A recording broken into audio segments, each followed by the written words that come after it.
et qui affirme encore une fois son leadership. Oui, lu am solo la Yacine ma lay nuyuwaat di nuyu Thierno di nuyu Mambay di nuyu également Mamadou Fofana. namoon naa leen sant yàlla bi ma dellu soité ci plateau bi mais par rapport ak Guinée-Bissau daanaka Thierno wax na ci lu bëri parce que diggante Sénégal ak Guinée-Bissau quand même dafa yàgg. Et le Sénégal a joué plusieurs rôles d'ailleurs, un rôle éminemment politique mais également un rôle éminemment de soutien à la Guinée-Bissau. Tax na ba très souvent on parle de Sénégal Gambie, Sénégal Mali, mais on oublie très souvent que le Sénégal a eu des relations très étroites avec la Guinée-Bissau, contribué même à l'indépendance de la Guinée-Bissau. Peut-être li nit ñi di fàttaliku mooy li nga xam ne moo xew ces dernières années. Mais on se souvient également que jamonoy Abdou Diouf y avait une guerre en Guinée-Bissau boo xam ne l'armée sénégalaise est allée intervenir ba pare accueillir ay réfugiés bissau-guinéens ici même au Sénégal. Et ces réfugiés ils étaient à Thiès. ci ñi miin Thiès ces réfugiés étaient accueillis dans les magasins de stockage de la sécurité alimentaire à l'époque, magasin OCAD yi nga xam ne ñoo nekk ginnaaw juste côté usine bi NSTS. Donc y a énormément d'installations qui sont là-bas foo xam ne foofu la ñu accueilliroon peut-être 1 millier peut-être même voire plus de réfugiés bissau-guinéens yoo xam ne c'était sous l'ère Abdou Diouf. Et loolu je pense c'était les dernières années d'Abdou Diouf. Donc le Sénégal a toujours joué un rôle pacificateur en tout cas en Guinée-Bissau. Li xew dernièrement nag ban responsabilité la ci Embalo am en tout cas c'est de la réelle politique. Oui. Parce que quand même disons-le moom ci boppam Embalo il connaît bien Dakar, il connaît bien le Sénégal parce qu'il était là. Oui. Il a vécu ici. Loolu nit ñi dañ koy fàtte. Et ba pare il a été beaucoup soutenu par même Macky Sall.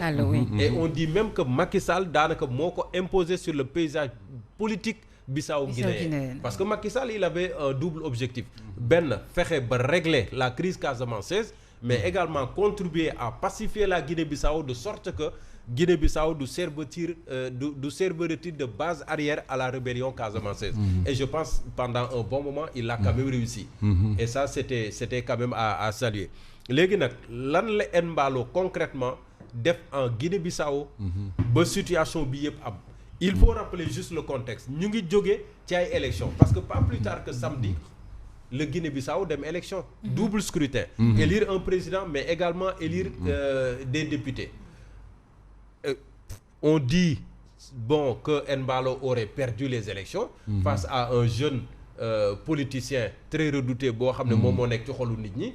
Est-ce que c'est lui qui a orchestré le coup d'État ou pas? En tout cas toujours est-il que moom il n'est plus au pouvoir, ses adversaires politiques ne sont pas au pouvoir et les militaires ont pris justement les destinées du pays.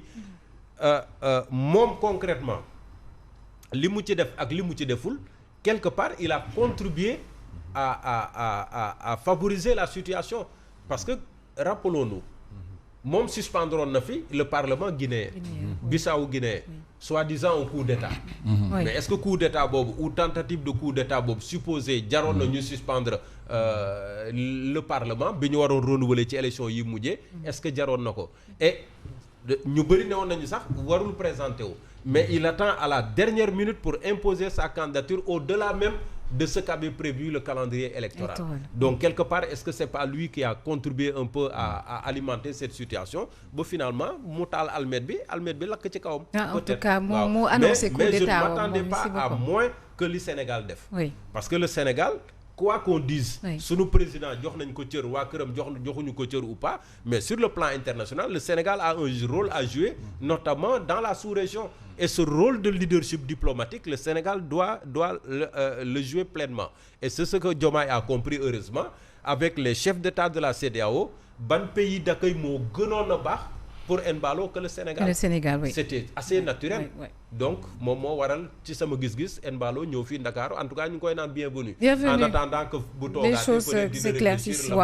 C'est vrai. Après on verra. Alors Mamadou Fofana savoir ndax jox nañ cër président de la République ou pas tey Libération ñëw na ci li nga xamante ni xale bu góor boobee dëkk ca Saint-Louis après avoir déchiré la photo officielle du président bu ñu amoon image yi sax Mamadou Bachir Sylla est en garde à vue pour offense au chef de l'État et injure publique ce qui est tout à fait normal. xam nga man mbir bëgg naa nit ki bu koy def da koy assumer.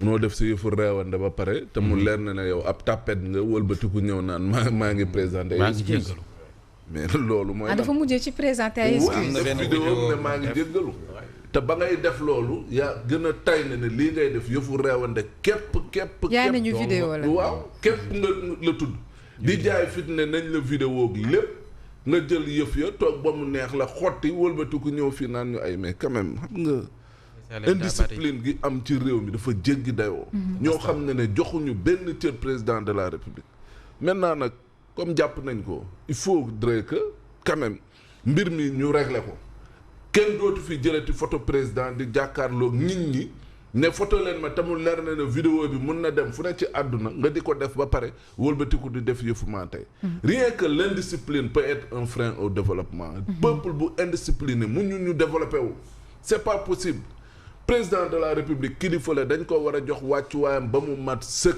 mais Pastef ngay gis ñoo xamante ne ni suba ngoon guddeeg bëccëg jàpp Bassirou Diomaye Faye tey jii nga ne ko Diomaye suba nga ne ko président mais loo xamante ni teguwul fenn lu leen neex wax et puis ci koo xam ne seeni rang la génne yéen a ko waroon gënoon a protéger yéen a ko waroon gën a jox cër et taxaw pour nit ñi jox ko cër yéen a gënoon war a gën a taxaw pour wàccuwaay bi nga xam ne ñëpp dañ ko war a jox ngeen jox ko mais malheureusement topp waa ji sa waay lu ne nga yàq ko ci koo xamante ne kii sa waay mais yàlla moo def mu nekk njiitu réew mi. Absolument. parce que Sénégal seeni problème bokk na ci ànd naag yow démb ngay toltolaani tey munoo fi nekk milliardaire sama kanam. faaw ñu ne sàcc la.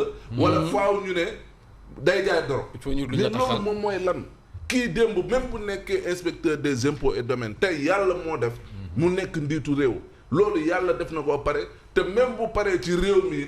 il sera un ancien chef d'État. donc am na ci loo xamante ne nii jàpp naa ne ay mbirum caaxaan la mbirum reewande la ak mbirum indiscipline notoire boo xam ne tegul fenn. maintenant nag il faut siffler la fin de la récréation ci loolu mënuñu bàyyi ay nit di jël président di ko bangee di ko wax lu ne mais te dara du leen ci fekk loolu dafa war a jeex. da ngay toog gis ab député gu toog parce que am nga immunité mais sa waay lu la neex nga yëkkati ko deg ko ci deru président de la république tamit. il faut président jël ay matukaay nangu ko député duñ ko nangul citoyen ordinaire. da ngay gis benn DG bu def postam da lay wane wax ji président Diomaye ko moom mais premier ministre boo xam ne président dafay teg moom mu teg la muy teg. mais lépp foofu la doore comme premier ministre moo mën a am yenn actes yu muy posé nga gis ne kii na mu waroon taxawee njiitu réew mi wala na mu waroon jàkkaarloo njiitu réew mi ni mu ko waroon joxee cër daanaka sentiroo ko si mais DG yi tamit ñëw tamit fekk si ko ci loolu nga gis ay DG yu def poste di wax loo xam ne ni da lay wëne li président moo ko moom kon militants yi bu ñu defee kay dañ topp ca la nga xam ne rek moom la seen i jëwriñ def député bu am sañ-sañu taxaw di yekk lu mel ni xeme président de la république militants yi di ko tàccu nankaan yaa fi ne yow la ñu ne déetawaay nga dem ci seen presse pro du ma wax pro pouvoir de mais presse yi nga xam ne pro Pastef ñooy teg seen plateau di wax loo xam ne président Bassirou Diomaye da nga naan mais ñi ban réew la ñu nekk président Macky Sall ay 2 ans bi njëkk wala 3 ans yu njëkk yu mu toog ci nguur kenn mas ko woon a yekk li ñu yekk président Bassirou Diomaye et lii gën a doy waar moom du foofa na wax na ko opposition bi ñoo gën a jox cër. président de la république. que ñoom ñi nga xam ne nee nañu seen candidat la woon nee nañu donte ñu ngi koy lam-laamee nee nañu seen candidat la woon mais loolu mooy lan yow opposition tey day jox cëram kii nga xam ne mooy président de la république mais ñoom dañuy jël président teg ko comme benn morceau nii rek fu leen neex ñu foobee rek fu leen neex ñu yóbbu fu leen neex ñu teg pour lan et puis nag lépp nag man su ma si amee kenn ku ma ciy mere moom président lay nekk parce que nag boo toogee di seetaan à chaque fois ñu lay def nga bàyyi ñu lay def nga bàyyi mais lii lay jur parfois bu ñu lay màtt da ngay jékki-jékki signe ñu xam ne am ngay bëñ yaa màttul loolu dañ koy faral di wax ñoom si seen biir amul ko fi saaga président de la république nday vidéo yi di circuler fu mu mujj fenn député taxaw fii amul lu mu waxul président Diomaye fu mu mujj fenn waa léegi xanaa militant bi la ñu yeb donte li mu def kenn du ko rafetlu moom la ñu yeb moom mi xotti kenn du ko rafetlu nag demal barki démb boo jaay page présidence lu ñu fa waxul président Diomaye ñu ne waaw léegi fu mu nekk ñoo ngi xool ñi nga xam ne ñoo ko wax ba déggoo ci dara dama ne bu dóor jotee da ngay dóor am na yoo xam ne waroo ko bayal di bàyyi mu dem lii exemple la ñeneen ñi war nañ ci mën a jël exemple ne président kenn du xotti warmam dañuy foog nag ña nekk sa biti réew di saaga ñoom ñi nekk Sénégal war nañ mën a def noonu di saaga du benn loolu moo leen nax yaa ngi Sénégal fii da ngay neex a jàpp donc képp ku xotti warma dañ ko war a téye dugal ko c'est que Yacine man li ma yéem ci mbir mi mooy photo bi xale bi xotti du n'importe quelle photo c'est la photo officielle de la République bi nga xam ne Diomaye bi ñu ko falee ba mu toog photo bi ñu ne bii la ñuy mandargale président daal boobu la xotti et fan la ko jëlee loolu tamit war nañ ko xam parce que photo boobu warul nekk n'importe où. est-ce que cadré wu ko woon rek jamono ji ñu falee. mais photo boobu Yacine warul nekk n'importe où. naa si kër nan la def ba jot ci fan la ko jotee ak li mu def moom foofa na li mu wax rek doy na loolu reewaande gu mat sëkk la. sëkk mais quand même nañ jox président cër. c'est la photo officielle bu doon beneen photo sax ñu mën a wax mais c'est la photo officielle du président donc ça veut dire que yaa ngi ñàkkee war ma institution yi. et je pense que nag lu warul yem ci arrestation ak garde à vue mais nañ dem ba mu sës. mu sës. voilà. reewande de moom ak ñeneen ñi ñu toppee offense au chef de l'État yëpp je pense que bii moo ci gën a fës moo ci gën a garaaw. waaw. alors grand Thier au-delà de tout ça xam naa di nga si ñëw très rapidement rek 42 moo jot dañuy ñëw ci casserole démb concert ba ca université. xale yi def nañ ñoom it seen casserole de seen concert bu mu saf ah depuis lundi les étudiants en master dénoncent le retard de leur versement de leur bourse après 3 jours de manifestation ils avaient suspendu leur mouvement le 19 novembre et d'ailleurs defe naa dañoo arrêté cours yi ba le 1er décembre dañuy reprendre communiqué bi génn benn faculté la benn faculté ok d'accord donc amoon jot nañu rencontrer ministre de l'enseignement supérieur mais aucun accord consenti n'a été trouvé malheureusement. waaw Yacine xale yi de saar bu ñu leen jàngal kese la ñu bamtuwaat mooy concert casserole